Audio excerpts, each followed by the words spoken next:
আসসালামু আলাইকুম ওয়া রাহমাতুল্লাহি ওয়া বারাকাতুহু।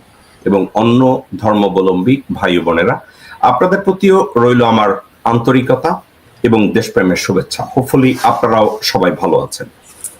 দর্শক, কিন্তু আমি যদি কন্টিনিউয়াসলি বলি আমাদের দেশ একটা ক্রান্তিকালের মধ্যে যাচ্ছে, এই কথাটা আপনারাও যেমন বুঝেন আমরাও তেমন বুঝি। বাংলা একটা কথা আছে, রক্ষক যখন ভক্ষকের ভূমিকায় অবতীর্ণ হয় তখন যারা জনগণের রক্ষক এবং ভক্ষক তাদের কথা বলছি, জনগণের অবস্থাটা কি দাঁড়ায়।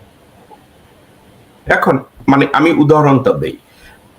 আপনার বাসা যদি চুরি, ডাকাতি, খুন বা ধর্ষণ হয়, আপনি থানায় দৌড়ে যান। কিন্তু থানায় যখন দৌড়ে যান নিজেকে রক্ষা করার জন্য, কিন্তু থানায় গিয়ে দেখেন একজন ধর্ষক বসে আছে, থানায় গিয়ে দেখেন একজন ডাকাত বসে আছে, থানায় গিয়ে দেখেন একজন খুনি বসে আছে, থানায় গিয়ে দেখেন একজন দেশদ্রোহী বসে আছে, এবং ভালো করে যখন ওই খুনি এবং দেশদ্রোহীর দিকে তাকান, আপনি তাকিয়ে দেখেন এ তো ওয়াকারুজ্জামান। তাইলে কি হলো? রক্ষক তো ভক্ষক। একজন রাবণ, ওয়াকারের মতো একজন রাবণ যখন সেনাপ্রধানের চেয়ারে অধিষ্ঠিত থাকে, একজন খুনি যখন সেনাপ্রধান, বিমান বাহিনীর প্রধান, নৌবাহিনীর প্রধান হিসাবে অধিষ্ঠিত থাকে, আমার দেশের জনগণ, আমি এবং আপনি, আমরা কোথায় আছি? আমরা কার কাছে যাব?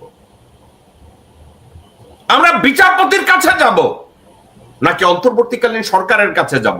অন্তর্বর্তীকালীন সরকারের দরজায় আমি যখন নক করব, অন্তর্বর্তীকালীন সরকারের প্রধানের দরজা খুলে দেবে একজন, আমি তাকায় দেখব খুনির এক সহযোগী বসে আছে ওনার দরজায়। আমি যখন খুনির সহযোগী ওই দরজায় বসে আছে প্রধান উপদেষ্টার, দরজা খোলার সাথে সাথে বলবো, হ্যালো মিসেস কবির, সাইদ কবিরের বউ, আব্দুল মাল মোহিতের ভাইগনা বউ, পররাষ্ট্রমন্ত্রী মোমেনের ভাইগনা বউ, যখন আপনি ডক্টর মোহাম্মদ ইউনূসের দরজায় নক করে বলবেন, দৌড়ে যাবেন যে স্যার হয়তো আমাকে বাঁচাবে, দরজাটা খুলে দেবে মোমেনের ভাইগনা বউ, আব্দুল মাল মোহিতের ভাইগনা বউ, রয়ের অপারেটিভ সাইদ কবিরের বউ। আপনি তখন বলবেন আমি আর কোথায় যাব? আমার যাওয়ার রাস্তা কোথায়? আমাকে বাঁচাবে কে? কোনো রাস্তা নাই। হিন্দু সভ্যতায় আপনি জানেন, ভারতীয় সাংবাদিকরা যখন আমাদের বাংলাদেশি মুসলমানদের নাম নেয়, নামের আগে তারা একটা শব্দ যোগ করে, শ্রীমান। আজকের ইচ্ছা করে আমি সেনাপ্রধান মির্জাফরের নামের আগে ওই শব্দটা ব্যবহার করেছি, শ্রীমান ওয়াকার। আজকের আমার টকিং পয়েন্ট হলো, ভিপি নূরকে বলিদানের মধ্য দিয়ে ওয়াকার এনসিপির নেতাদেরকে একটা ভয়ানক হুমকি দিয়েছেন, দেখো আমি কি পারি, দেখো আমি কত বড় কাহুনা। ইউনূস আমার বালও ছিঁড়তে পারে নাই। এটা হলো জেনারেল ওয়াকারের মেসেজ। অর্থাৎ আমি বা আপনি যদি খুনের শিকার হই, শারীরিকভাবে নির্যাতনের শিকার হই, আর আপনি যদি একজন মহিলা হন, আপনি যদি ধর্ষণের শিকার হন, আপনি পুলিশ স্টেশনে যেতে পারবেন না, কারণ ওখানে একজন ধর্ষক বসে আছে। আপনি ক্যান্টনমেন্টে যেতে পারবেন না, ওখানে ওয়াকার বসে আছে। আপনি প্রধান উপদেষ্টার দরবারে যেতে পারবেন না, কারণ ওখানে মিসেস সাইদ কবির বসে আছে ডক্টর মোহাম্মদ ইউনূসের দরজা সামলাইয়া। Then where would you go? Do you have a place to go? আপনি কোথায় যাবেন? আপনার কি কোনো যাওয়ার জায়গা আছে কিনা? আমি এগুলো নিয়ে কথা বলবো, জেকব মিল্টন গালি দেয়। আমি এগুলো নিয়ে কথা বলবো, জেকব মিল্টন ভদ্রতা জানে না। আমি এগুলো নিয়ে সমালোচনা করব, জেকব মিল্টন একটা হারামজাদা। কে বলছে? শ্রীমান ওয়াকারুজ্জামান এবং তার তল্পি বাহকরা। দর্শকবৃন্দ, এই বিষয়গুলো নিয়ে আমি আজকের কথা বলবো। আমি কখনো ভদ্রতা দেখাতে চাই না। এটাকে কি বলে?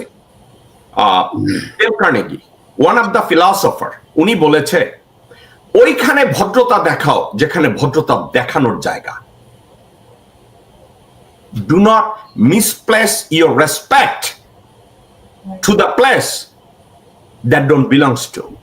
অর্থাৎ সম্মান দেখানোর জায়গা না এমন জায়গায় সম্মান দেখায়ও না। আজকের আলোচনায় আমার সাথে অংশগ্রহণ করবেন লং আইল্যান্ড ইউনিভার্সিটির একজন অধ্যাপক, উনি হয়তো রিটায়ার্ড করেছেন, ডক্টর শওকত আলী। আমার সাথে জয়েন করবেন বিএনপির প্রতিষ্ঠা লগ্ন থেকে জড়িত একজন চিকিৎসক, আমেরিকায় চিকিৎসক, উনি এই মুহূর্তে কাজে আছেন, আপনাদের অত্যন্ত পরিচিত শ্রদ্ধেয় ডক্টর মুজিবুর রহমান মজুমদার। এবং আমার সাথে প্রতি রোববারের মতো আজকেও যোগ দিচ্ছে উই আর দ্য পিপলের director of operation Niru Nira. আসুন আমাদের গেস্টদের সাথে আমরা পরিচিত হই। প্রথমে স্বাগত জানাবো ডক্টর মুজিবুর রহমান মজুমদার। আপনাকে, আপনার প্রতি অনেক শ্রদ্ধা ভালোবাসা। আপনি কাজের থেকেও দেশপ্রেমে উদ্বুদ্ধ হয়ে আপনি আমাকে সময় দেন ভাই। আসসালামু আলাইকুম। আসসালামু আলাইকুম জনাব মিল্টন সাহেব, আমাকে সুযোগ করার জন্য আসসালামু আলাইকুম এবং শুভেচ্ছা সহ আলোচক ডক্টর বন্ধু ডক্টর শওকত আলী এবং ছোট বোন নীরাকে সালাম এবং শুভেচ্ছা আপনার দর্শক যারা এখন দেখছেন এবং যারা আগামীতে দেখবেন সবাইকে। ওকে, এরপরে আমি স্বাগত জানাবো আমাদের পরম শ্রদ্ধেয় আমার বড় ভাই, যদিও বলছি যে আমার শ্রদ্ধেয় বড় ভাই আমার এই ব্যাচেলর রাইখা উনি জান্নাতে যাইতে পারবে না, শোয়ের আগে বলছি। তো শওকত ভাই আপনাকে স্বাগত জানাচ্ছি। আসসালামু আলাইকুম। ওয়ালাইকুম আসসালাম রাহমাতুল্লাহ বরকাতু। মিল্টন ভাই, আজকে খুবই গুরুত্বপূর্ণ একটা আলোচনা আমরা করবো ইনশাল্লাহ। এ থেকে দেশ জাতি উপকৃত হবে। আপনি আপনার একটা ভূমিকা রাখছেন, আমরা অত্যন্ত অ্যাপ্রিসিয়েট করি এবং দেশের মানুষ করে। আমি নিজে দেখেছি যখন দেশে গিয়েছি, আপনি কিন্তু অনেক জনপ্রিয়। গ্রামগঞ্জের মানুষ আপনাকে, আমি এসেও বলেছি যে আমি প্রায় 3 মাস ছিলাম, আমাদের কথাই কিন্তু কাজ হয়। অনেক লোক অনেক কথাবার্তা বলে, কিন্তু এটি ইফেক্টিভ আমরা বলি। মনে রাখবেন, আপনি আপনার বাপদাদা 14 পুরুষের সম্পদ নিয়ে কথা বলেন না। আপনি আমার সম্পত্তি রক্ষার জন্য বন্ধু হিসেবে, ভাই হিসেবে আপনি কথা বলেন না। আপনি বলেন এই দেশকে ভালোবেসে, এটা আমার দেশের সৌভাগ্য। ডাক্তার মুজিব আছে এখানে, আমার বন্ধুবার, তারই একই কথা। একটা ডাক্তারের মতো পেশা, মহৎ পেশা, সে বাদ রেখে সারা জীবন কিন্তু করে গেছে। আজকে টক শো বলে না, ও তো আমার বন্ধু সাথী। এবং যে কথাটা বললেন জাতীয়তাবাদী দলের প্রতিষ্ঠা লগ্ন থেকে আমরা 3-4 জন যারা ছিলাম 1981-2-3 দিকে, সে অন্যতম। কিন্তু লোকটাকে কখনো মূল্যায়ন করা হয়নি। নেরা আমার ছোট বোন, অনেক আগে থেকে তার চিনি। সে কিন্তু গিভ আপ করার লোক না। অনেক বদনাম হয়েছে, অনেক কিছু সহ্য করেছে, কিন্তু যে এই দেশের সপক্ষে অনেক কথা বলেছেন, আমি তার জন্য অ্যাপ্রিসিয়েট করি। আমরা আশা করি আমাদের আলোচনা থেকে দেশ উপকৃত হবে। থ্যাংক ইউ ভাই। ওকে, স্বাগত জানাবো নিরু নীরা আপনাকে। আজকের ব্যস্ততম সময়, আমি জানি আপনি, আপনার একটু ঠান্ডা লাগছে, কাশাকাশি করতেছেন, আল্লাহ আপনাকে সুস্থ করুন। আপনাকে স্বাগত জানাচ্ছি। আসসালামু আলাইকুম। জি, ওয়ালাইকুম আসসালাম। আসসালামু আলাইকুম। ওয়ালাইকুম আসসালাম। ডক্টর মুজিব, আপনি নূরের 3 মিনিটের এই ভিডিওতে একটা জিনিস আপনি দেখেছেন, বিভিন্ন অ্যাঙ্গেল থেকে নূর কথা বলেছে। এখন প্রথম দিকে উনি চারিদিকে, আমি বলবো নূর শত্রু বানিয়েছে না বানায় নাই, মিত্র বানিয়েছে না বানায় নাই।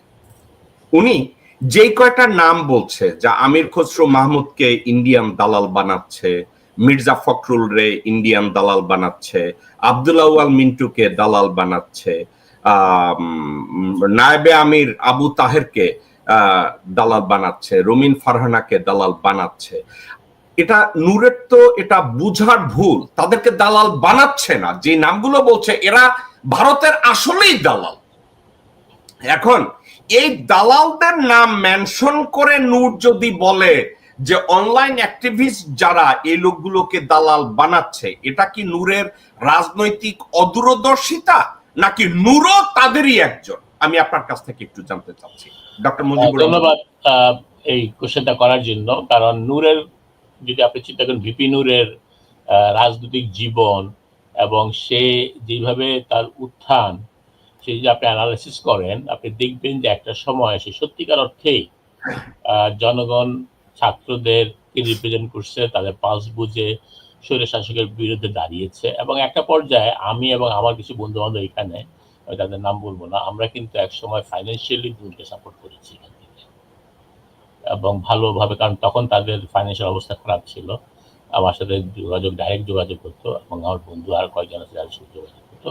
এবং আমরা মনে করতাম যে ওই সময় এই আমি বলছি বেশ কয়েক বছর আগের কথা বলছি, ওই সময় নূরই একমাত্র ছিল যে তারা মানে ছাত্রলীগ এবং আওয়ামী গুন্ডা বাহিনীর অত্যাচারের পরেও নানা ধরনের ইস্যু নিয়ে আন্দোলন করেছে, এবং একটা আনকম্প্রোমাইজিং একটা ক্যারেক্টার শেপ রিপ্রেজেন্ট করছে ওই সময়। পরবর্তীতে দুটা ঘটনা যার কারণে আমি এবং আমার বন্ধুরা ওকে সাপোর্ট দিইনি। একটা ঘটনা হলো যে আপনি জানেন নিশ্চয়ই মোসাদের কোনো এক এজেন্টের সাথে তার একটা বৈঠক হয়েছিল, যেটা পরবর্তীতে প্রকাশ পেয়ে যায়। সে যদিও প্রথম দিকে ডিনাই করেছে, কিন্তু এটা দেখা যায় যে এটা সত্যতা ছিল। ২ নম্বর হলো এখান থেকে একটা সময় ইউনাইটেড স্টেটের কিছু রিপ্রেজেন্টেটিভ বাংলাদেশে গিয়েছিল, স্টেট ডিপার্টমেন্টের, এবং কোনো একটা রিপ্রেজেন্টেটিভ যার সাথে আমার ডাইরেক্ট যোগাযোগ ছিল, তার সাথে মিটিং হয়। ২-৩ মিনিটসে তার সাথে যেসব কথাবার্তা হয় এটা হাসিনা সরকারের কাছে পৌঁছে যায়, এবং আমাকে তখন কোশ্চেন করে যে তোমরা বললে এই লোকটা ভালো, but this is what we found out. তখন থেকে আমি বুঝে গেছি যে আমি বা আমরা অনেকেই যেটা মনে করতাম নূরকে নিয়ে, আসলে সেই নূর এখান থেকে সরে আসছে। কিসের জন্য সরে আসছে, টাকার লোভে না রাজনৈতিক ক্ষমতার লোভে, আমি সেই জায়গায় যাবো না, এটা ওই ভালো জানে, তবে ইট কুড বি বোথ। তারপর থেকে কিন্তু আমার নূরের প্রতি ওই ধরনের একটা যে রেসপেক্টটা ছিল সেটা আমার নাই।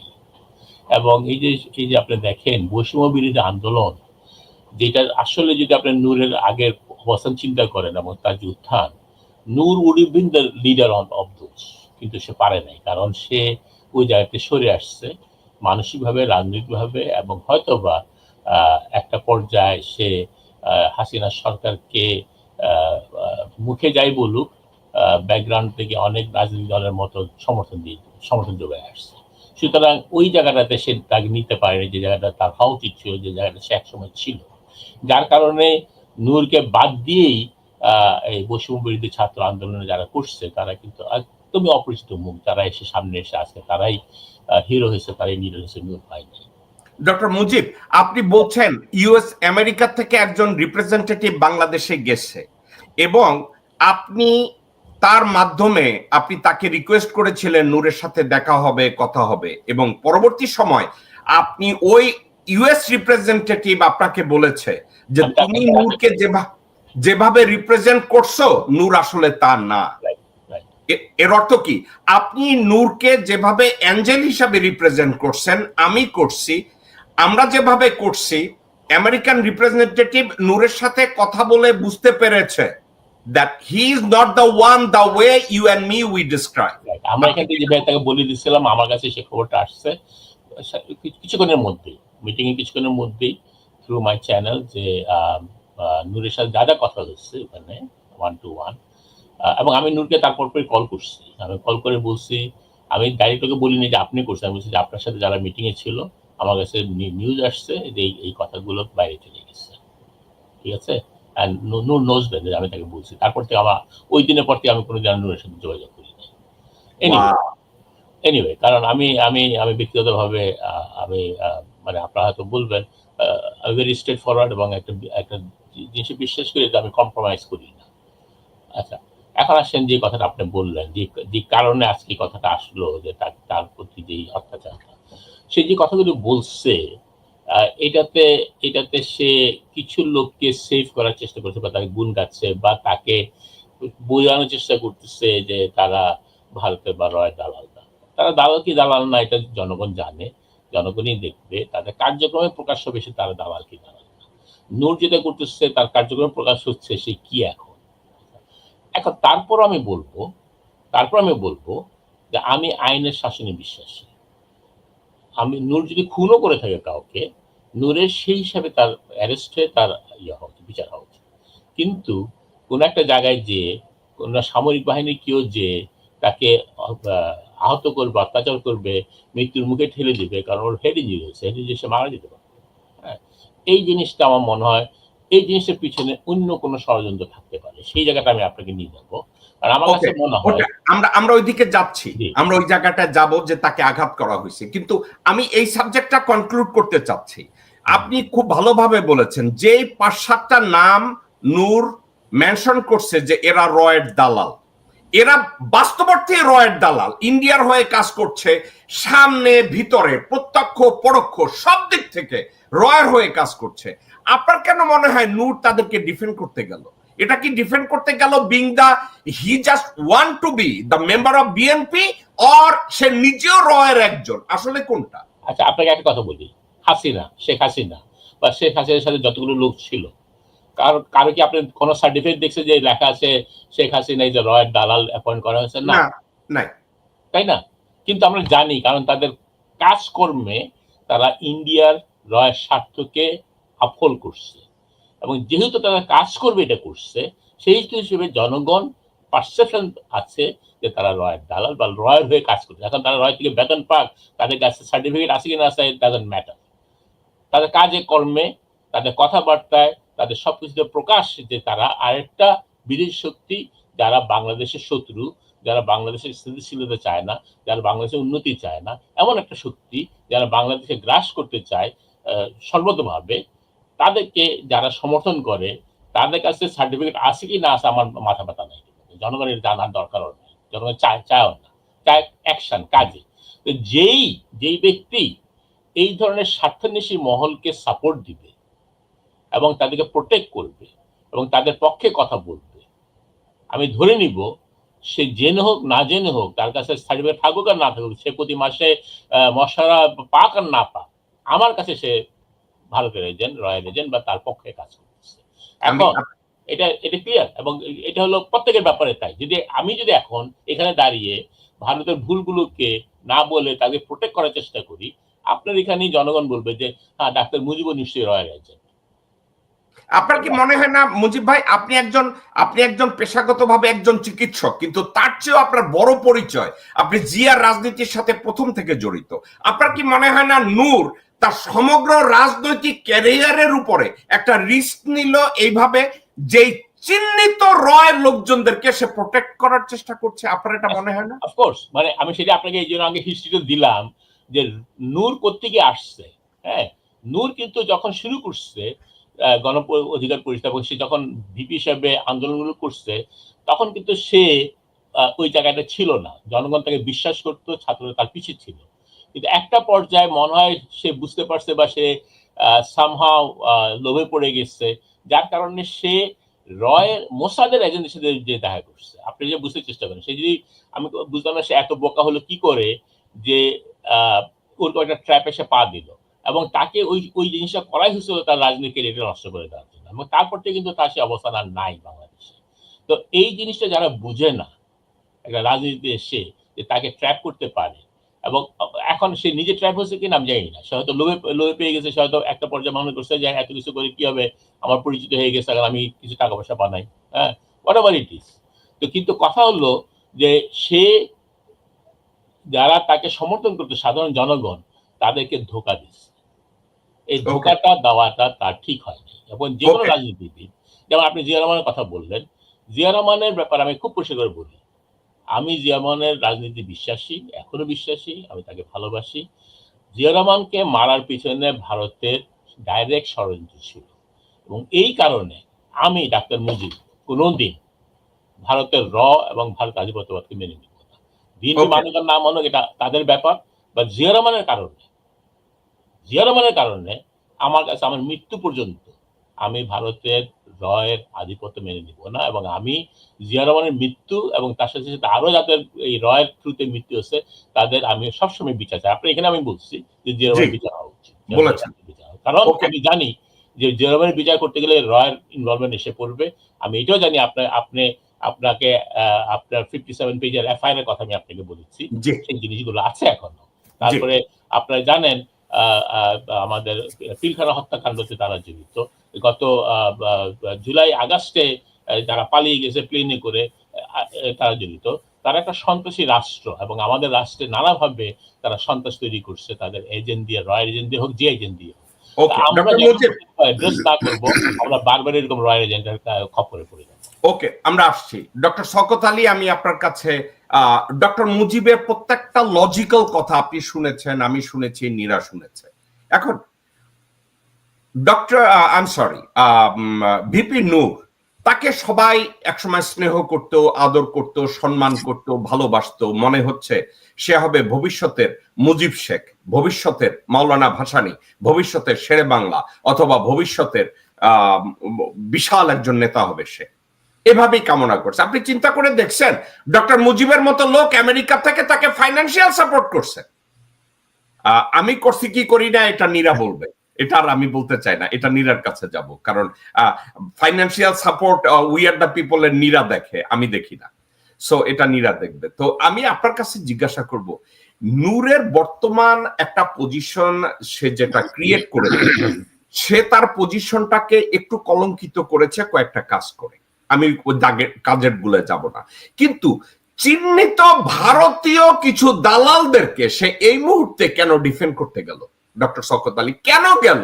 যেই মুহূর্তে তার রাজনীতি ভাটার দিকে, যেখানে তার অবস্থানটা অনেকটা বিতর্কিত, সে কেন চিহ্নিত রয়ের অপারেটিভদের ডিফেন্ড করতে গেল? ডক্টর শওকত আলী, এখন তুমি যে উল্টো পাল্টা বক্তব্য দিচ্ছ, আমাদের বক্তব্য তুমি বাদ দিতে পারবা? তোমার থেকে বড় বড় পণ্ডিত আসলো। তোমাদের সৌভাগ্য যে জ্যাকব মিল্টন, ডক্টর মুজিবার, এখানে নিউরো আছে, আমরা আছি, যে আমরা দেশকে ভালোবেসে আমরা এখনো বাংলাদেশকে ঠিক প্রথম কাতারের একজন ফার্স্ট ক্লাস সিটিজেন, দেশপ্রেমিক সিটিজেন হিসেবে কথা বলে। এটা তোমাদের সৌভাগ্য। আমাদের কিছু নেওয়ার আছে, আমরা খালি দিয়েই গেছি।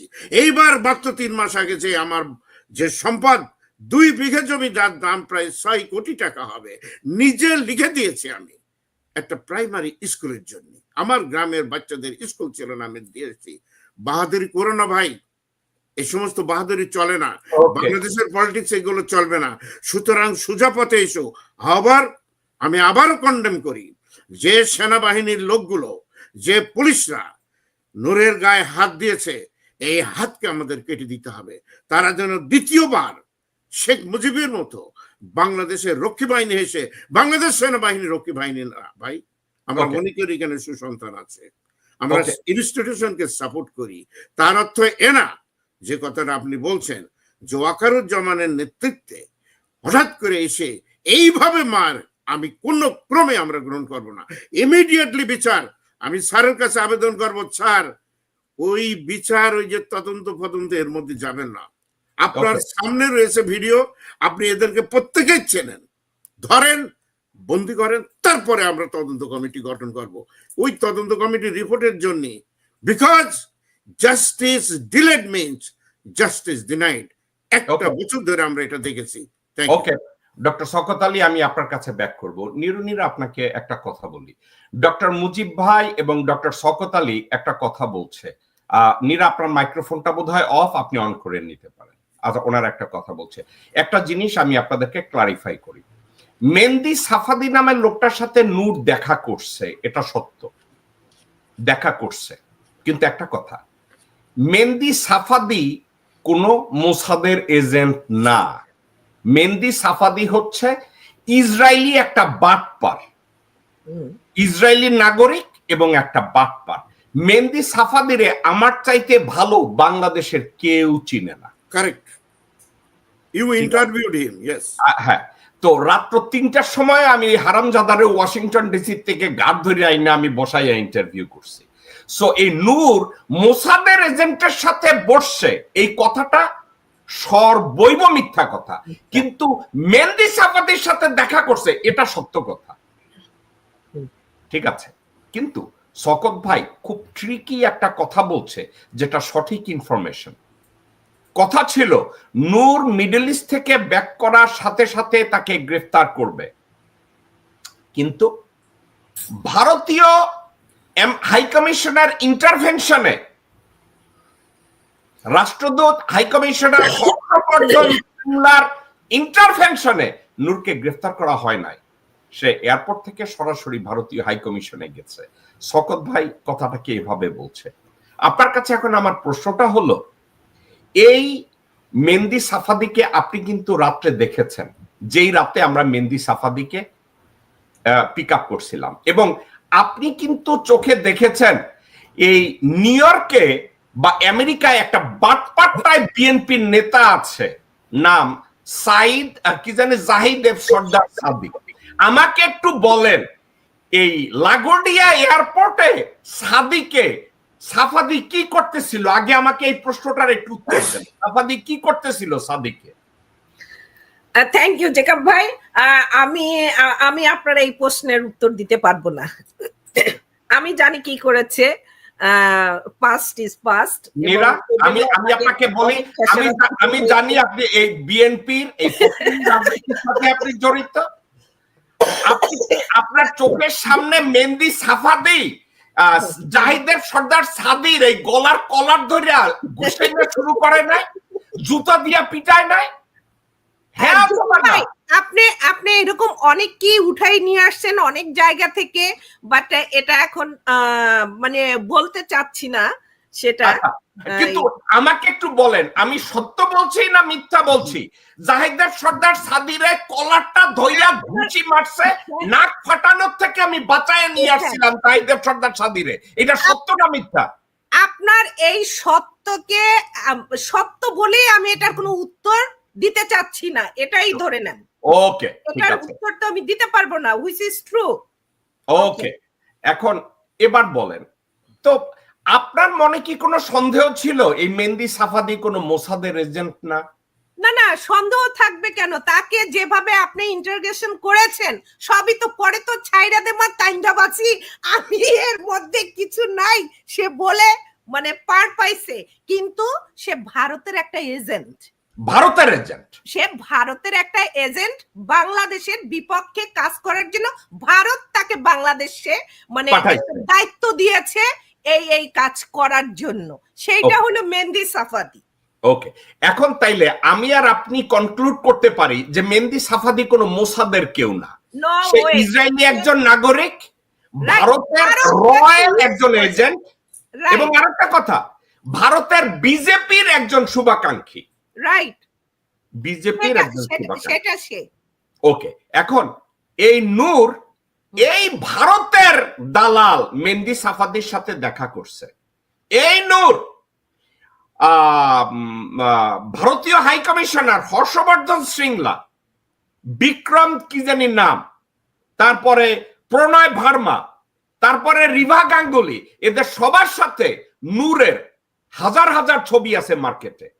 এখন আপনি আমাকে একটু কথা বলেন তো, নূর বাংলাদেশের রাজনীতি করে, একদিকে নূর ড্রামা করলো যে আমি ভারতীয় হাইকমিশনের বিরুদ্ধে স্লোগান দিতে চাইতেছি, ভারতীয় হাইকমিশনে সামনে স্লোগানের রাস্তা দিয়া পিছন দিক থেকে সে হাইকমিশনারদের সাথে দেখা করে এবং ওখান থেকে বেনিফিট খায়।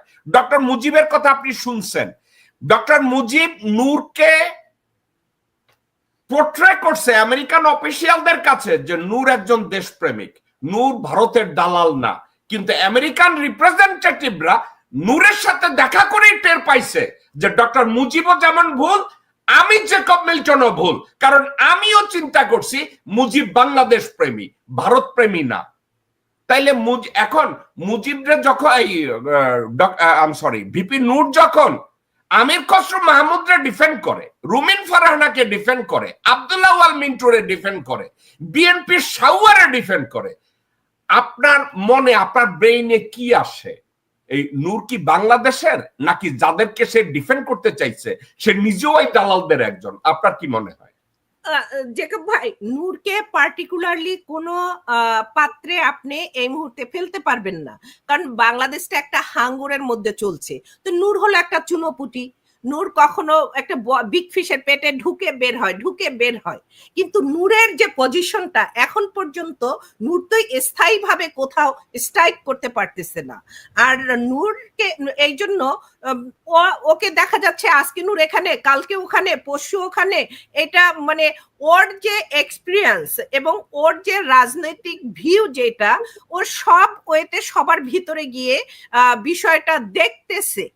আর দেখার বিষয় যে আমি প্রথমত এই কথাটাই বলবো যে বাংলাদেশটা একটা হাঙ্গরের পেটের ভিতরে আছে, তাই সেখানে নূর তো হাঙ্গরের পেটে, ওকে তো সময় বিশেষ, জায়গা বিশেষ এক একটা মানে রং ধারণ করতে হচ্ছে। আমি এটা নূরের দোষের কিছু মানে বলবো না এখন, কারণ বাংলাদেশে তো রাজনীতি নাই।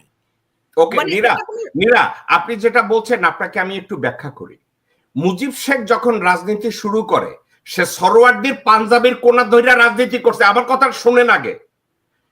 নূরকে তখন মুজিব শেখকে তখন পরামর্শ দেওয়া হইলো যে তুমি ইন্স্যুরেন্সের দালালি কইরা, পাকিস্তানের দালালি কইরা, অন্যদিকে দালালি কইরা কিছু টাকা পয়সা জোগাড় কইরা লও।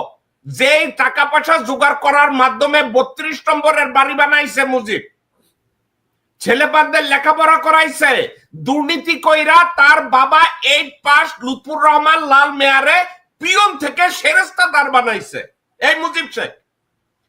আপনি কি মনে করেন না নূর মুজিবরে কপি করা শুরু করছে, যে নূরও একটু পয়সা পাতি বানায় লোক সবাই দিয়ে? আপনার কি এটা মনে হয় না? হ্যাঁ, সেটা মনে হয়েছে। তবে মুজিব শেখের দেখেন, আপনি যে কথাটা বলছেন এটা তো কোনো মানে এটা একটা মানে ইতিহাস, মানে এটা একটা ঐতিহাসিক প্রেক্ষাপট মুজিব শেখের।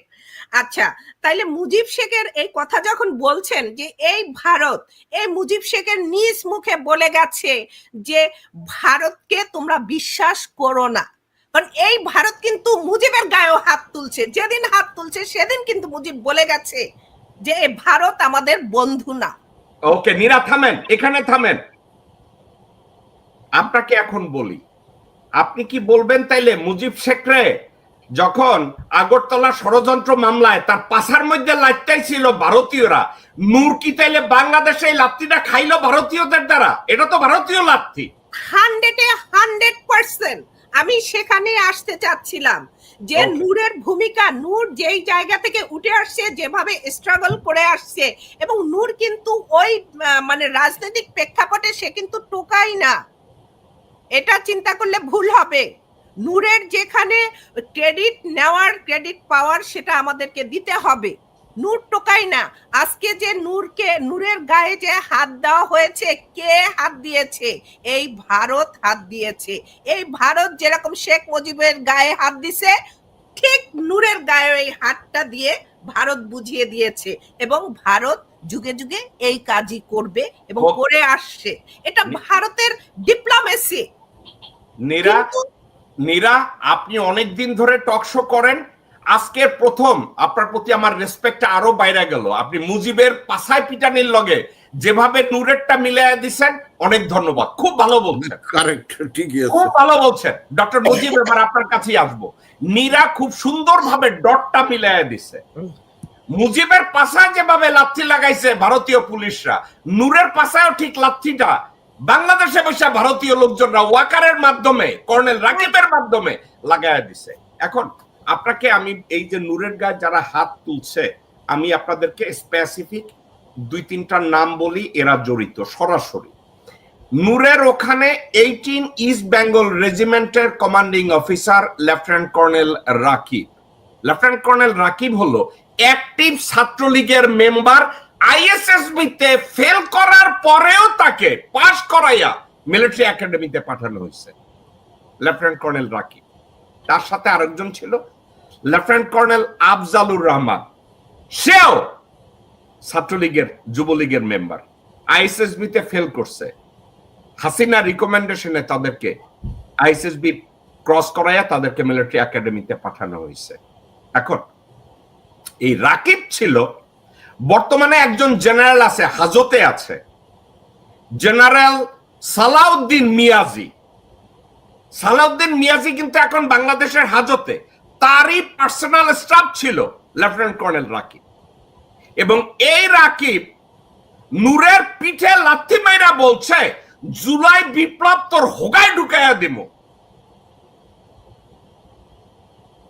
আমি আপনার কাছে, by the way, 18 Bengal is the under command unit of 9 infantry division.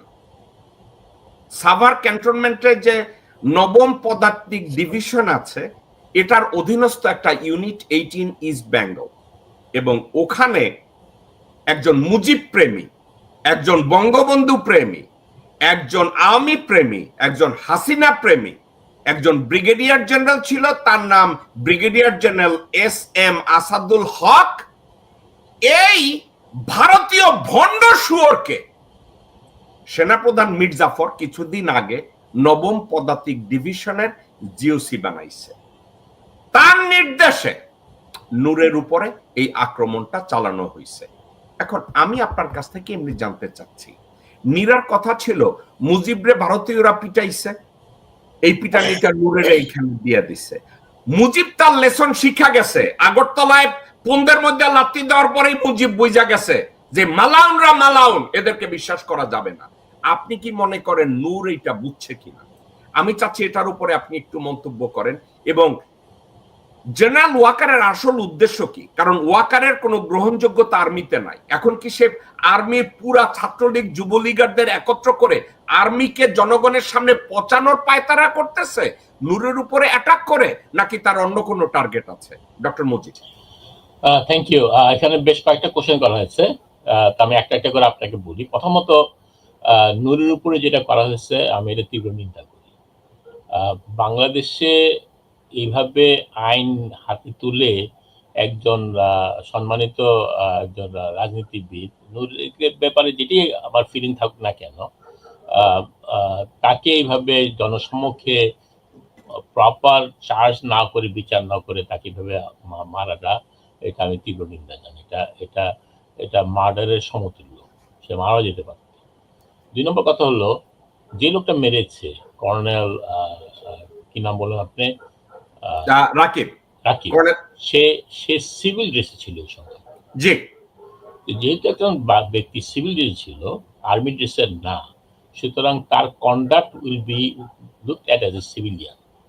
এবং সিভিলিয়ান একটা রাজনৈতিক বা কোন একটা লোকের হাতে, বাংলাদেশে একটা লোকের হাতে এইভাবে ইয়ে করছে, আমি জোর দাবি জানাবো তাকে যাতে একজন সিভিলিয়ান হিসাবে তার বিচার করা হয়। মুজিব ভাই, আমি আপনাকে মুজিব ভাই আপনাকে এবং ডক্টর শওকত আলীকে আমি একটু জিজ্ঞাসা করি, আপনি কি মনে করেন যে অনলাইন অ্যাক্টিভিজমের মধ্যে এইখানে বৈশা আমরা যদি ভিডিও বানাই, এডিট করি এবং ওইটা পোস্ট করি, এটা অফকোর্স অ্যাক্টিভিজম, কিন্তু আপনি কি কখনো দেখছেন ইলিয়াস হোসেন, কনক সরোয়ার বা পিনাকি ভট্টাচার্য কোন একজন ফরাসি রাজনীতিবিদ অথবা পাবলিক অফিসিয়ালকে একটা ইন্টারভিউ করছে? ইলিয়াস হোসেন কি একটা ইন্টারভিউ করছে এখানকার কোন জায়গায়? কনক সরোয়ার কি এদের কাউকে একটা ইন্টারভিউ করছে? এখানকার কংগ্রেসে গিয়ে ইলিয়াস হোসেন, কনক সরোয়ার বা পিনাকিকে কখনো দেখছেন কোন জায়গায় গিয়ে সরকারের বিরুদ্ধে একটা ভয়েস তৈরি করেছে? আপনি দেখেছেন কিনা? আচ্ছা, আমি একটু বলি, আমি এখানে ভাই আমি আপনার কাছে আসছি, মুজিব ভাই শেষ করার সাথে না, আমি দেখিনি। এবং ধরেন আমি আপনার এখানে আসছি, আমরা অনেকে আসি আপনার এখানে, আমি ওদের কোনো প্রোগ্রামে আমাকে ইনভাইট করেন, আমি যাইনি, শুধু আমি এটা বলতে পারবো না। তবে আমি যখন দেখছি আমি দেখিনি। এখন একটা জিনিস হতে পারে, এক একজনের ধারাটা একরকম হতে পারে। ইলিয়াস যে ধরনের ইনভেস্টিগেটিভ জার্নালিজম করে, সে এইটা হয়তো করে না, বা করার তার সে দক্ষতা হয়তো নাই। আপনার যে দক্ষতা আছে এই লাইনে, এটা তো তার নাই। এক এক লোক একভাবে, সেই তার কাজের ইয়েতে আমি তাকে ইয়ে করতেছি না। বাট আপনি যে কথাটা বলছেন, দ্যাট ইজ ট্রু, এরা কেউই করেনি। বাট দ্যাট ডাজন্ট মিন যে তারা যেটা করতেছে এটাকে আমি ছোট করে দেব। আমি একমত। ওকে ওকে, ডক্টর শওকত আলী, এবার আমি আপনার কাছে আসবো।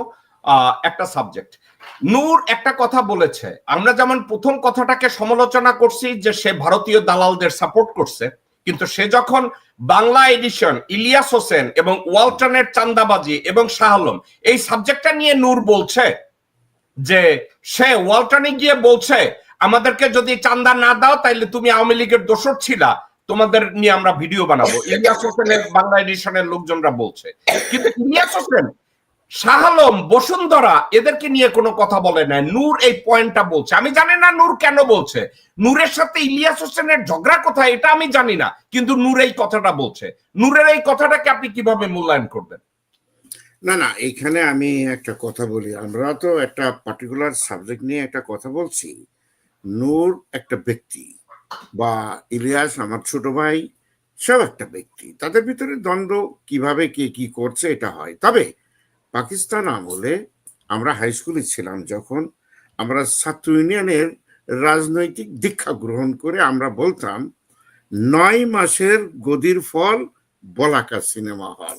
এটা আপনি মনে রাখবেন, এটা কাজে লাগবে। সরাদের আমলে তিনি একজন প্রাদেশিক মন্ত্রী ছিলেন, শেখ সাহেব, এবং এই সময় আপনি জানেন নিউ মার্কেট সিনেমা হল বলাকা খুব সুন্দর হল ছিল। আমি নিজে বহুবার সেখানে গিয়েছি সিনেমা দেখার জন্য। এই হলটা কিন্তু মুজিব তৈরি করেছে, প্রথম ক্রাইম।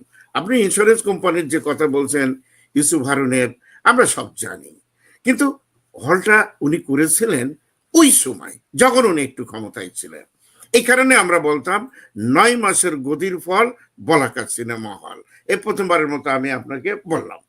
এখানে যারা রাজনীতি বা এই ধরনের কার্যকলাপ করছে তারা থাকে যতদিন, আজকে শেখ সাহেব চলে গেছে কিন্তু অনেক কিছু করে গেছেন, কিন্তু স্লোগানটা কিন্তু ছোটবেলা আমরা যে দিয়েছি আমরা মনে রাখছি। নূর বা ইলিয়াস বা এরা যারা এই ধরনের কাজের সাথে সংশ্লিষ্ট, জনগণ এটা মনে রাখবে। কিন্তু আমি অন্য লাইনে কথা বলবো, সেটা হচ্ছে নূর যদি আমার শত্রু হয়, আপনার একটা জিনিস মনতে হয়, একটা কথা আছে না, the end justify the means. Nur জাতীয় পার্টির বিরুদ্ধে যে আন্দোলন শুরু করেছে আমরা এটাকে জাস্টিফাই মনে করি। একটা বেঈমান, মোনাফেক, ফাসেক, একটা ফ্যাসিস্টের যে ধরনের চিন্তা ভাবনা ছিল, একজাক্ট তার দোষর ছিল জিএম কাদের। এবং তিনি ইন্ডিয়া থেকে এসে তিনি বলেছেন যে ইন্ডিয়ার পারমিশন ছাড়া আমি কোনো কথা বলতে পারবো না। কি আলোচনা, এই মুনাফেককে ওই সময় গ্রেপ্তার কথা করা উচিত ছিল, যেটা আপনিও বলেছেন, করা হয়নি। আজকে সেই প্রশ্নটা উঠেছে।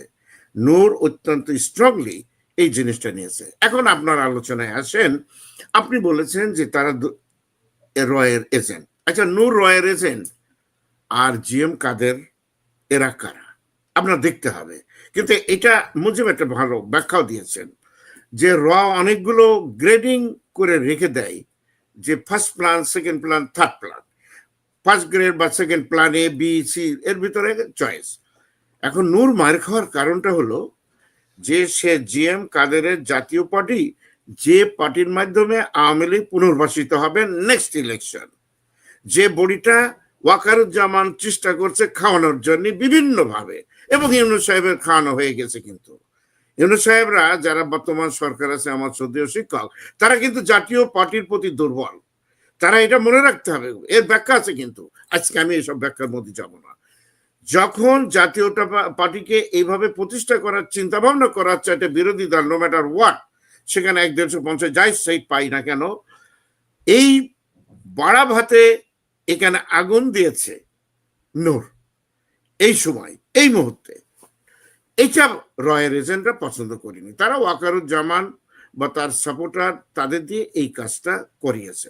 কিন্তু নূর কিন্তু একটা ভালো কাজ করেছে, যদিও দুটোই রয়ের এজেন্ট আমরা আপাত দৃষ্টিতে যেটা মনে করছি, বা যাদের পক্ষে উনি কথা বলেছেন এদের ভিতরে অনেকেই রয়ের এজেন্ট আছে, উই অ্যাগ্রিড।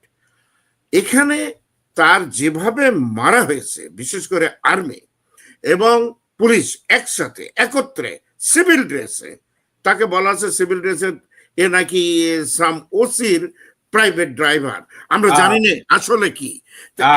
শওকত ভাই, আমি আপনাকে আমি বলি, দুইজন লোক যারা ওখানে অপারেশনে সরাসরি অংশ নিছে, ওখানকার অপারেশনে অংশ যে নিছে, লেফটেন্যান্ট কর্নেল রাকিব এবং লেফটেন্যান্ট কর্নেল আফজালুর রহমান, এরা দুইজনই ছাত্রলীগ যুবলীগের সদস্য, এবং এদেরকে ক্যাপ্টেন থেকে মেজর, মেজর থেকে লেফটেন্যান্ট কর্নেল বানাইয়া ইউনিটের কমান্ডে দিছে সেনাপ্রধান মীর জাফর।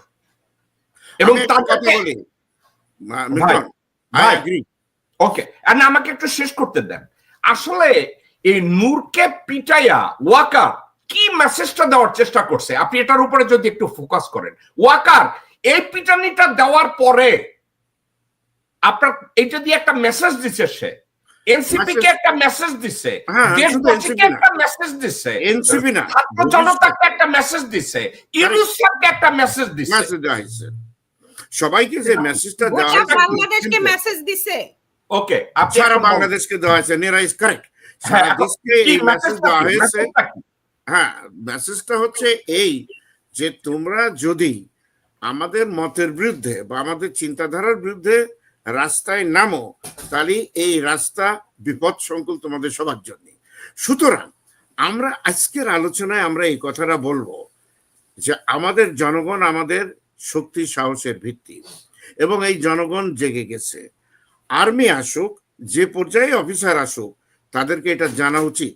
আমরা আজকে এই শো থেকে এটা বলে দেবো, ভাই, do not move further, Apology করতে হবে, এবং যারা করেছে এই কাজগুলো তাদেরকে অবশ্যই ক্ষমা প্রার্থী হবে জনগণের কাছে। এই দেশের মালিক কিন্তু জনগণ, এই জনগণের সপক্ষে আমরা দেশ বিদেশ থেকে আমরা সবসময় কথা বলি এবং আমরা বলেই যাব। ডক্টর শওকত আলী, ডক্টর মুজিব বিচার চাচ্ছে, আপনি বিচার চাচ্ছেন, নীরা বিচার চাচ্ছে, আমি জেকব মিল্টন বিচারের কথা বলছি। আপনি কি মনে করেন ডক্টর মোহাম্মদ ইউনূসের অথবা তার স্বরাষ্ট্র উপদেষ্টা অথবা বর্তমান আইনমন্ত্রী এদের কোনো ক্ষমতা আছে? আমি আপনার ক্যাটেগরিক্যালি বলি, ভাই ভাই, এদের কারো ক্ষমতা আছে এই নূরকে পিটানোর পিছনে যারা আছে তাদেরকে গ্রেফতার করে সুষ্ঠু তদন্ত করা? এই ক্ষমতা কি তাদের আছে? যদি এটা না হয়, আমি আপনাকে বলে দিচ্ছি পরিষ্কার, বর্তমান সরকারের পতন ঘটবে। No mistake, don't may any mistake. বর্তমান সরকার এই সমস্ত জিনিসগুলো, এই আবর্জনাকে তৈরি করার জন্য তারা দায়ী। এই সরকারের পতন হবে, এবং সেনাবাহিনী যদি মিসক্যালকুলেশন করে জনগণকে, মিল্টন, আমি আপনাকে পরিষ্কার বলছি, আমি নিজে যে দেখে আসছি, আপনি ৭১ সালে স্বাধীনতা যুদ্ধে আমি ছিলাম, আমাদের মেয়েরা, আমাদের ইউনিভার্সিটির ছাত্রছাত্রীরা, আমাদের মায়েরা, আমাদের গরিব রিক্সা চালক, শ্রমিক, মেহনতি জনতা, এর ভিতরে আওয়ামী লীগের সন্তানও আছে, মিলিটারিদের সন্তান আছে, পুলিশের সন্তানও মারা গেছে, আহত হয়েছে। এই জনতাকে আপনি কিভাবে ঠিক করবেন? আপনি ২-৪টে লোককে গুলি করবেন, আবার মেরে ফেলবেন, আপনি কোন রকম হবে না। সুতরাং আর্মির জন্য আমাদের একটা সতর্কবাণী আছে, ভাই, ইনস্টিটিউশনকে আমরা শ্রদ্ধা করি, আমরা এটা বিশ্বাস করি। আমি বারবার বলেছি যে ১ থেকে ১২২ পর্যন্ত র্যাঙ্কিং অফিসার যারা ভারতীয় দালালি করেছে, শেখ মুজিবের মেয়ে আপনার হাসিনার পা চেটেছে, তাদেরকে এখান থেকে বহিষ্কার করতে হবে। ১ নম্বর, আজ না হোক কাল পরশু এটা হবেই। দ্বিতীয় হলো যে এই যে জাতীয় পার্টিকে ব্যান করতে হবে, নো মিস্টেক। এরা মুনাফেক, বেঈমান, ফাসেক, এরা বিদেশি। তার ভাইও এরশাদ সারা জীবন এটা করে গেছে, ও একই অবস্থায় করছে, তার আমরা বিচার চাই। এবং এইটা একটা সুযোগ যে মানে আমাদের হচ্ছে নূরের রক্তের যে ফয়সালাটা হবে, সেটা হচ্ছে এই পার্টিকে ব্যান করতে হবে। তার কোনো রকম ইলেকশনের ধার ধারে না, একটা ফ্যাসিস্ট গভর্নমেন্ট। তৃতীয় কথা, যদি এসব করতে ব্যর্থ হয়, বর্তমান সরকারের পতন ঘটবে। আমি এক্ষেত্রে একটা অল্টারনেটিভ দিই, মিল্টন। আমরা অনেক কথা বলেছি অলরেডি, এটা জাতীয় সরকারের একান্ত প্রয়োজন। স্যার নিজে বিভিন্ন রাজনৈতিক দলের সাথে কথাবার্তা বলছেন, রেজাল্টে কি? জাতীয় সরকারে ঠিক শহীদ রাষ্ট্রপতি জিয়া রহমান যেমন টেকনোক্র্যাট গভর্নমেন্ট করেছিলেন, সব পর্যায়ে পরিচিত ভদ্র দেশ এবং বিদেশের দেশপ্রেমিক মানুষদের নিয়ে একটা সরকার গঠন করতে হবে। যদি বর্তমান সরকার না ফেল করে, যদি ফেল করে, আমরা কিন্তু অত্যন্ত প্রচন্ড বিপদের জন্য। গুলি মারেন আপনার নির্বাচন, কিসের নির্বাচন? হবে না। সুতরাং সমস্যার সমাধান আমাদের চাই ইমিডিয়েটলি। ওকে, ডক্টর শওকত আলী, আপনি তো বলটা সেনাপ্রধানের কোর্টের মধ্যে ছুড়ে দিলেন। সেনাপ্রধান মীর জাফর প্ল্যান করতেছে একটা জাতীয় সরকার করবে, আসিফ নজরুল হবে সরকার প্রধান। ভাই ভাই ভাই ভাই ভাই, বাংলাদেশের এই মুহূর্তে জাতীয় সরকার করা বাংলাদেশকে পুরোপুরি ভারতের হাতে তুলে দেওয়া, এই মুহূর্তে যেটা দরকার একটা গণভোট দরকার। ওই গণভোটে ডক্টর মোহাম্মদ ইউনূস নিরঙ্কুশ ক্ষমতা নিয়ে তারপরে চালাতে পারে না, তবে তার এই মন্ত্রিসভা, তার এই যে এই মন্ত্রিসভা রাখতে পারবে না, এই রাখতে পারবে না। এটাই আমার বক্তব্য আসলে ছিল। ওকে, আমি আপনার কাছে আসছি নীরা। ডক্টর শওকত আলী জাতীয় সরকারের কথা বলছে, আমি এটা অপোজ করে বলছি যে জাতীয় সরকার হইলে বাংলাদেশ ওয়াকারের কন্ট্রোলে চলে যাবে এবং ভারতের কন্ট্রোলে যাবে। এই মুহূর্তে দরকার গণভোট। ডক্টর মোহাম্মদ ইউনূস তার অন্তর্বর্তীকালীন সরকারের প্রত্যেকটা উপদেষ্টার পুন্দের মধ্যে লাথি দিয়ে বাইর করে দিবে, নতুন কইরা সে করবে। এবং আরেকটা দরকার, ডক্টর মোহাম্মদ ইউনূসের দরজার সামনে যে বেডিরে বসায় রাখছে ওই বেডিরেও সরাইতে হবে, ওই বেডিরেও ওখানে রাখা যাবে। তাইলে রাইসা বাংলার ভিতরে ঢুকবে। আমি এটার উপরে আপনার মন্তব্য জানতে চাচ্ছি। আচ্ছা, থ্যাংক ইউ জেকব ভাই, আপনারা এতক্ষণ অনেক কথা বলছেন, আমি শুনছি। এই তা এখন যেটা আপনি বললেন সেটার মানে কনক্লুশনে আসে যে আমাদের গোটা বাংলাদেশটাই তো চালাচ্ছে গোটা বাংলাদেশেই তো ভরে আছে। এই ভারত চাচ্ছে আপনার পারিবারিক তন্ত্র রাজনীতি চাচ্ছে ভারতের জন্য এই দুইটা ফ্যামিলি থাকলেই চলবে। কিন্তু মাঝখান থেকে যখন দেখলো যে না, এই দুই ফ্যামিলিকে ব্যালেন্স করা সম্ভব হচ্ছে না, সে কি করলো, এই যে থার্ড আপনার এই যে ছাগলের 3 নম্বর বাচ্চাকে নিয়ে আসছে।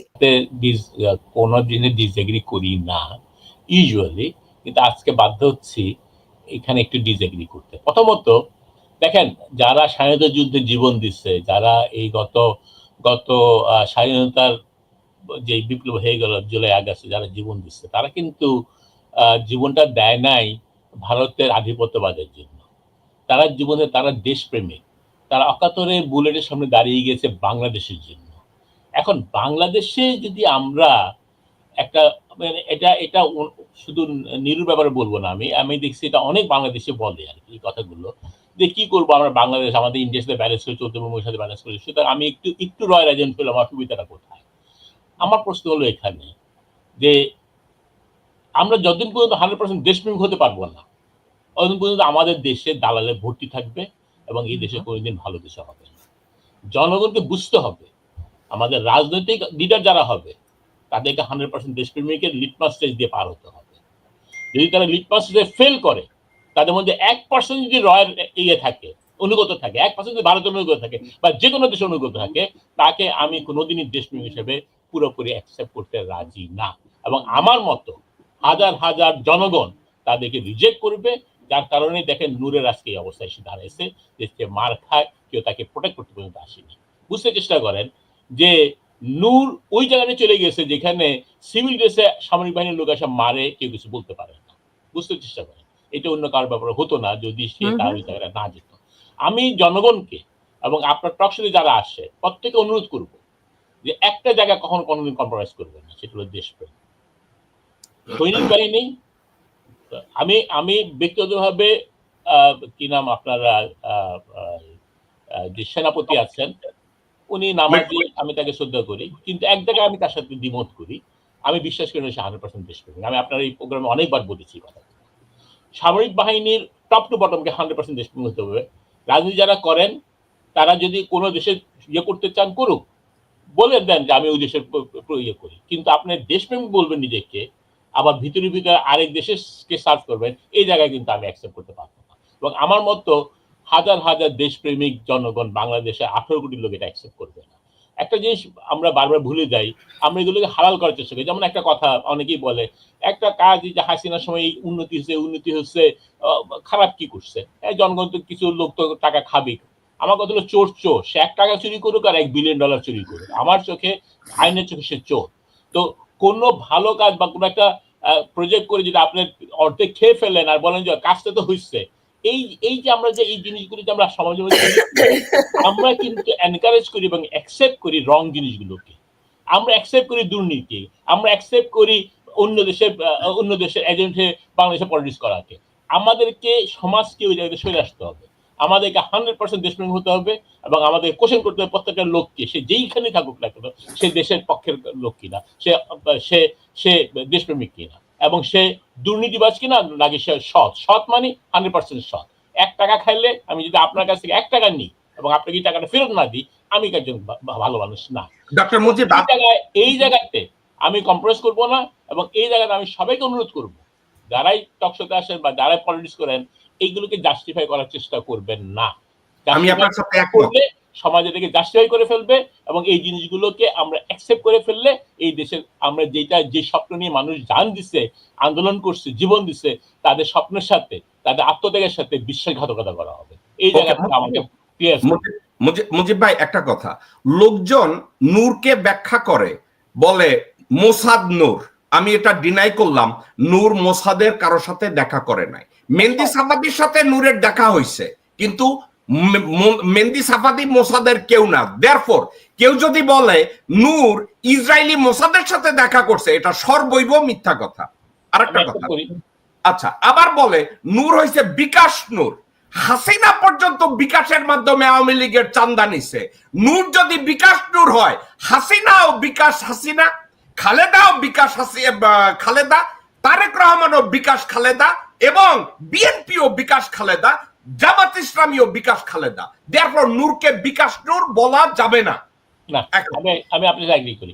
নূরকে কিন্তু আমাকে ওইখানে কোশ্চেন না, আপনাকে কিন্তু আমি কিন্তু একবারও নূরকে বলবো না যে মোসাদ। আমি আপনি একটু ভালো করছেন আমাকে এই কথাটা বলছেন যে এই ওই লোকটা মোসাদ এজেন্ট না, হুইচ ইজ ফাইন, আমি আপনার সাথে এগ্রি করলাম। কিন্তু নূর কার্যক্রমে নূরের যতগুলি আছে তাদের দেখা যায় তার সাথে ইন্ডিয়ার একটা ভালো যোগাযোগ, এবং সেটা মেনটেন করে চলে। এই জায়গাটাতে আমি আপনাকে বলবো, এই জায়গাটাতে আমি তার সাথে তার দেশপ্রেম নিয়ে কোশ্চেন করবো। এই জায়গাটাতে আমি আপনার সাথে পুরোপুরি একমত। এবং স্বৈরা শাসক ক্ষেত্রে সে সামনাসামনি না হোক, গোপনে ব্যাকডোর দিয়ে সাপোর্ট করে দিয়ে গেছে। বিকাশে কত টাকা পেয়েছে, সে যদি কোটি কোটি টাকা বিকাশে পায়, এবং কোটি লোক যদি তাকে পছন্দ করে 20 টাকা তাকে প্রতিদিন দেয়, আমার তাতে কোনো আপত্তি নেই। সেইখানে আপনি তাকে বিকাশ নূর বলতে পারেন না। আপনি বিকাশে টাকা পাঠান, আমি বিকাশে টাকা পাঠাই, আমরা সবাই কি বিকাশ হলো একটা চ্যানেল মাত্র।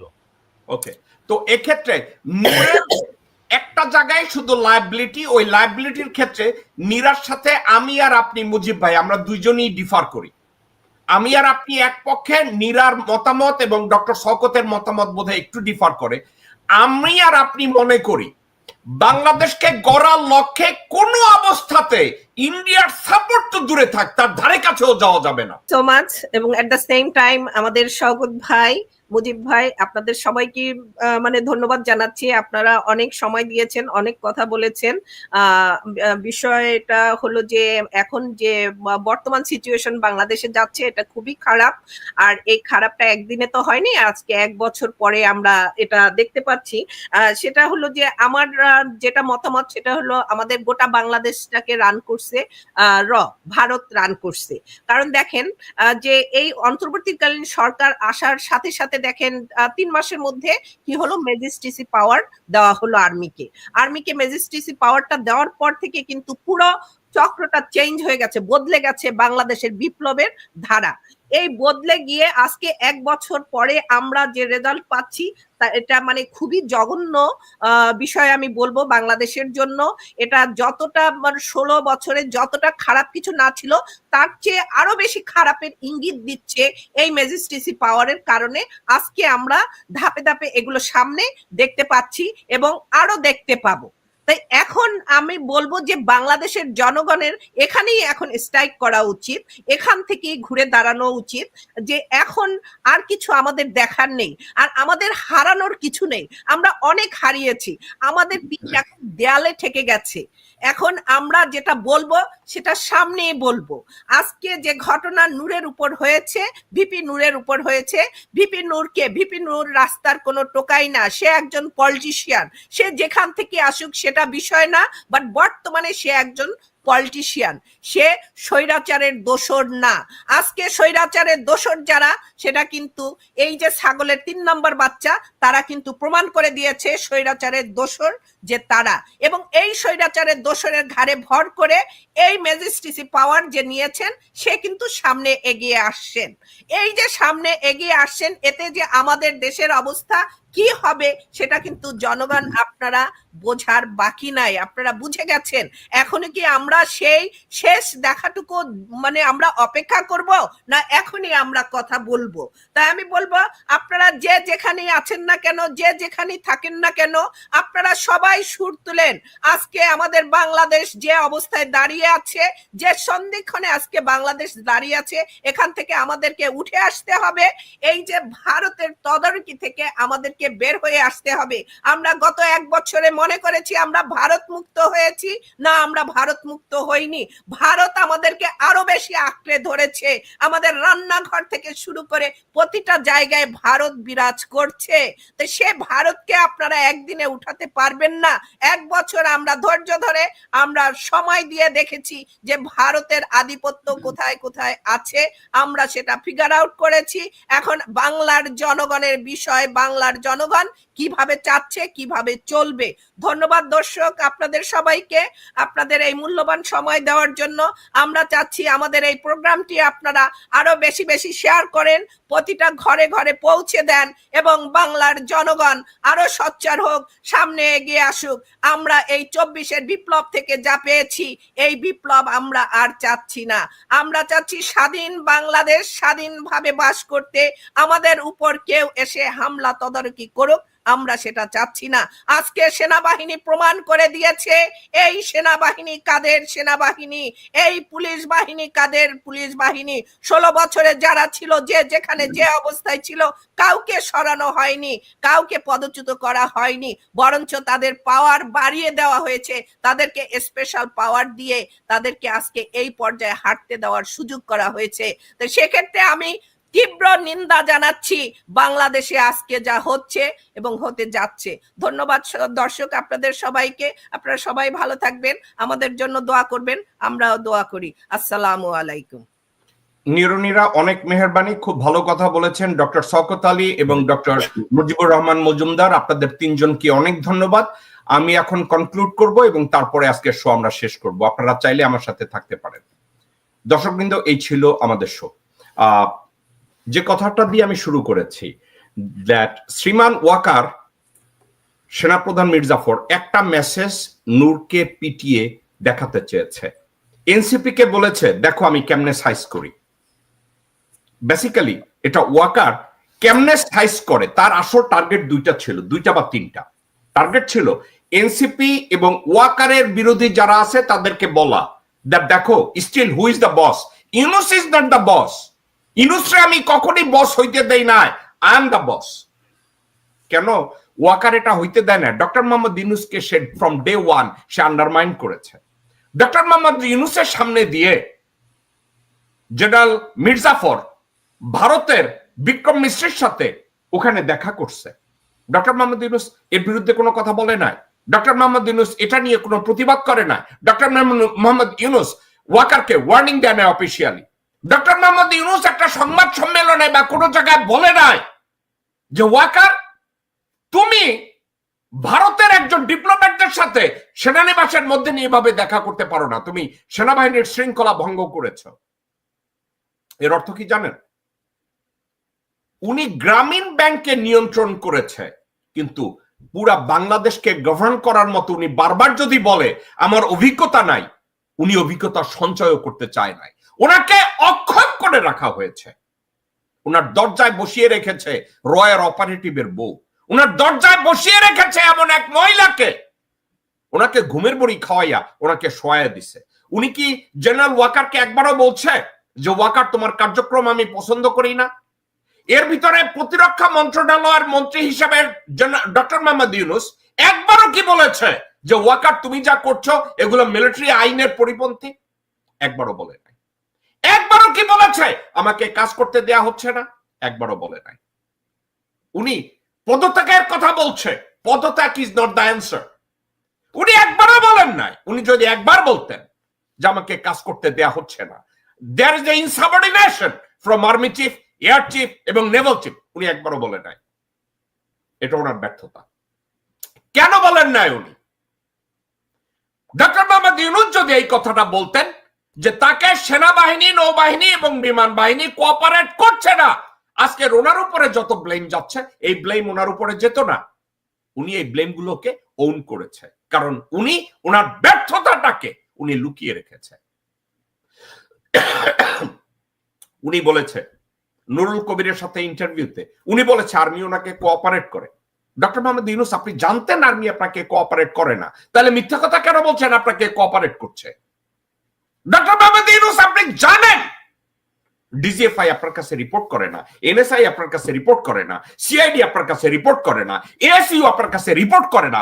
আপনি কিভাবে বললেন যে আপনাকে সেনাপ্রধান কোঅপারেট করছে? আরেকটা কথা, কে আপনাকে এই বুদ্ধি দিয়েছে আর্মিকে ম্যাজিস্ট্রেসি পাওয়ার দিতে হবে?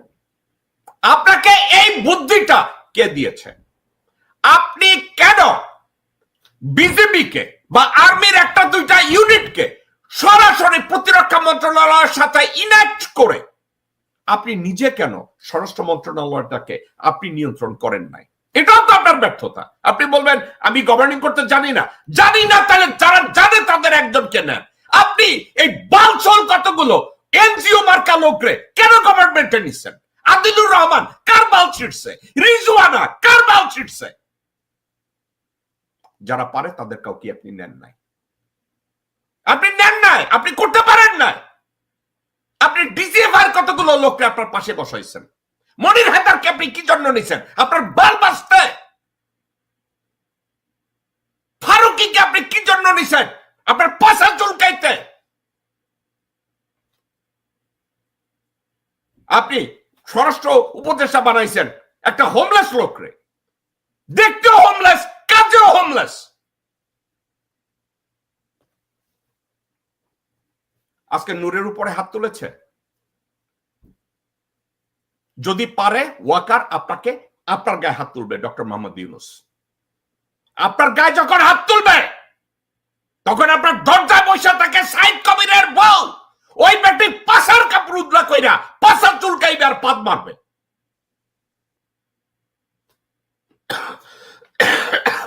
আপনাকে সম্মান দিতে চাই। আপনি আমার দেশটাকে রসাতলে নিয়ে যাচ্ছেন। আমার এই ভদ্রতার দরকার নাই ভাই। ডক্টর মোহাম্মদ ইউনূস, আপনি আমার পিতৃতুল্য মানুষ, আপনাকে যথেষ্ট ইজ্জত করি। আমার দরকার নাই এই এত ভদ্রতা দিয়ে, এত সৌজন্যতা বোধ দিয়ে, এত কৃতজ্ঞতা বোধ দিয়ে আমার দেশটাকে রসাতলে নেওয়ার পক্ষে আমি না।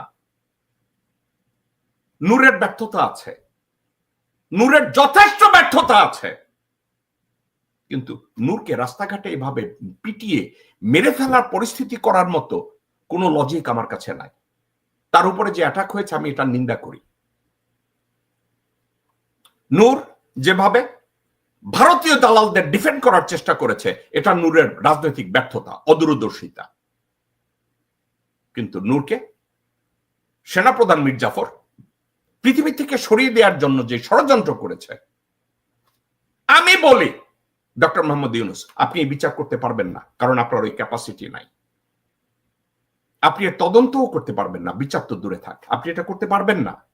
এটা করার জন্য হেডাম লাগে, গুড্ডা লাগে, এটা আপনার নাই। আপনি স্বরাষ্ট্র মন্ত্রণালয়, পররাষ্ট্র মন্ত্রণালয়, পরিকল্পনা মন্ত্রণালয়, আইন মন্ত্রণালয় এগুলো আপনার নিয়ন্ত্রণে রাখতে পারেন নাই। প্রতিরক্ষা মন্ত্রণালয় আপনার নিয়ন্ত্রণে, ওটাকে আপনি নিয়ন্ত্রণ করছেন না। আপনি নূরের বিচার করতে, নূরের উপরে যে হামলা হয়েছে এটার বিচার করতে আপনি যখন ব্যর্থ হবেন, আপনার উপরে, আপনার সম্পর্কে জঘন্য কথাবার্তা বেরিয়ে আসবে, এবং এই জঘন্য কথাগুলো যখন বেরিয়ে আসবে আপনি যতই বলেন তখন লোকজন আপনাকে আর কোনো কৃতিত্ব দেবে না, বরঞ্চ you and your legacy will become the liability for a nation called Bangladesh. আপনি সব লায়াবিলিটি আপনার ঘাড়ে নিয়ে দুম্বার মতো বসে আছেন। একবারও বলেন না যে আমাকে কোঅপারেট করছে না, একবারও বলেন না। একটা কথা ডক্টর মোহাম্মদ ইউনূস, আপনি ওয়াকারকে কেন অ্যালাউ করছেন বিদেশি ডিপ্লোম্যাট, স্পেশালি ভারতীয় ডিপ্লোম্যাটদের সাথে কথা বলতে? আপনি কেন অ্যালাউ করছেন ইউনূসকে প্রধান বিচারপতির সাথে দেখা করতে? আপনি কেন অ্যালাউ করছেন আর্মি ইউনিফর্মে জাতির উদ্দেশ্যে ভাষণ দিতে? আপনি নিজে অফিসিয়ালি একটা চিঠির মাধ্যমে, একটা ভাষণের মাধ্যমে তাকে কেন রিমুভ করেন না? কনফ্রন্টেশনে যেতে গেলে either make it or break it, আপনি কেন ভাষণে বলেন না আমি ওয়াকারকে বহিষ্কার করলাম? জিয়া সাহেব বলেছিল একজন মেজর হয়ে আই রিভল্ট। আপনি কেন বলতে পারছেন না আমি ওয়াকারকে ডিসমিস করলাম? কেন বলতে পারছেন না? জনগণ তো আপনার পক্ষে, আমি আপনার পক্ষে, অনলাইন অ্যাক্টিভিস্টরা যারা দেশপ্রেমিক তারা আপনার পক্ষে। আপনি বলতে পারছেন না কেন? নাকি সায়েদ কবিরের বউয়েরা চলে আপনি লুকিয়ে আছেন? কোনটা?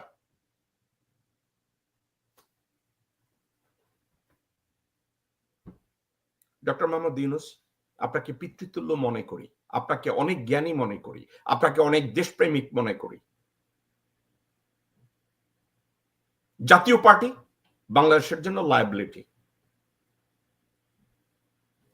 ভারতীয় দূতাবাস এবং ভারতপন্থীরা আমার দেশের জন্য লায়াবিলিটি। আপনি জাতীয় পার্টিকে যেভাবে সেনাপ্রধান মির্জাফর পুনর্বাসন করার চেষ্টা করছে, that states a fallacy. It's a mutiny. নূরের এই হামলার সাথে যারা জড়িত এদের প্রত্যেককে আপনি যদি অনতি বিলম্বে গ্রেফতার না করে, আপনি যদি এখনো ওখানে বসে ম্যাং ম্যাং করেন, দেশের জনগণ আপনাকে মাফ করবে না। সাবজেক্টটা আলটিমেটলি আজকে নূরের গায়ে হাত তুলেছে, কালকের হাসনাত আব্দুল্লাহর গায়ে হাত তুলবে, পরশুদিন নাহিদ ইসলামকে গুম করা হবে, তারপরের দিন আসিফ মাহমুদকে খুন করা হবে, তারপরে জারাকে খুন করা হবে, তারপরের দিন অন্য কাউকে গুম করা হবে, খুন করা হবে। ওয়াকারুজ্জামানের প্ল্যান এইটা। এবং তাদেরকে যখন খুন করবে আপনার তখন পদত্যাগের নাটক আর চলবে না। ডক্টর মোহাম্মদ ইউনূস, আপনার এই মুহূর্তে একটা নীতিতে চলা উচিত, either make it or break it. ওটা হচ্ছে আপনি এই ডিসেম্বরের মধ্যে একটা গণভোট দেন। আপনি যদি নিরঙ্কুশ ক্ষমতা গ্রহণ করে আপনার এই হিজড়া সম্প্রদায়ের মন্ত্রিসভাকে ভেঙে আপনি যদি সরকার চালাতে না পারেন, আপনি রিজাইন করুন, চলে যান দেশ ছেড়ে। আল্লাহ রক্ষা করবে আমার দেশকে। আপনার উপরে সবার আগে আমি ভরসা করছিলাম। You are putting me down, you are failing me. লোকজন আমার অফিসে এসে, আমার কাছে এসে অনেকে বলে আপনি কাকে সাপোর্ট করলেন জ্যাকব ভাই? Therefore, আপনাকে ঠান্ডা মাথায় একটা কথা বলি, আপনার বয়সের ভারে আপনি টায়ার্ড হয়ে গেছেন, আপনি পারেন না, সত্য কথা বলে চলে যান দেশ থেকে। আপনার আর অর্জনের কিছু নাই। আমি জানি আপনি মানুষ সৎ, আমি জানি আপনি ঘুষ খাবেন না, আমি জানি পয়সার জন্য আপনি কিছু করবেন না, আমি জানি আপনি লোভী না, কিন্তু দেশ চালানোর জন্য যে ইনস্টিংস দরকার, যে ভিশন দরকার, ওটা আপনার নাই। আপনি দেশের 70% মানুষের জীবনকে শঙ্কার মধ্যে ফেলে দিচ্ছেন, বিপদের মধ্যে ফেলে দিচ্ছেন। You can not do that. আমি অত্যন্ত দুঃখ ভারাক্রান্ত মন নিয়ে আমি বলছি, for the last 6 months I was watching very carefully. You just put the people down. দেশের এতগুলো মানুষ আপনার উপরে বিশ্বাস স্থাপন করেছে, আপনি সেগুলো নষ্ট করছেন প্রতিদিন। কেন আপনি প্রতিদিন তাদেরকে এভাবে কষ্ট দিচ্ছেন? তাদের গণতান্ত্রিক অধিকারকে প্রতিষ্ঠা করার জন্য আপনি যেসব ছাতামাতা কমিশন করেছেন, কোনো একটা কমিশন স্বাধীনভাবে কাজ করতে পারে না ওয়াকারের যন্ত্রণায়। ওয়াকার এবং আওয়ামী পন্থী লোকজনরা আপনার ক্যাবিনেটে বসে আছে, আওয়ামী পন্থী লোকজনরা সচিবালয়ে বসে আছে, আওয়ামী পন্থী লোকজনরা আপনার দরজায় বসে আছে, আওয়ামী পন্থী লোকজনরা আপনার ক্যাবিনেটের সব জায়গায় চারিদিকে আপনাকে নিয়ন্ত্রণ করছে, আর আপনি চুপচাপ বসে আছেন।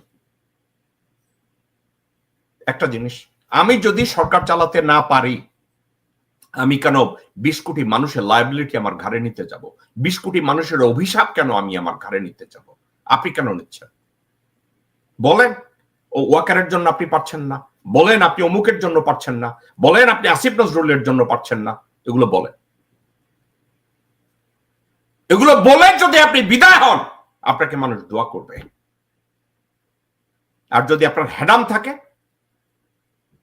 গণভোটের তারিখ ঘোষণা করেন, গণভোটের তারিখ ঘোষণা করে আপনি নিরঙ্কুশ ক্ষমতা আপনার হাতে নেন, আর আপনার এই হিজড়া মন্ত্রিসভা ভেঙে দেন। যারা যোগ্য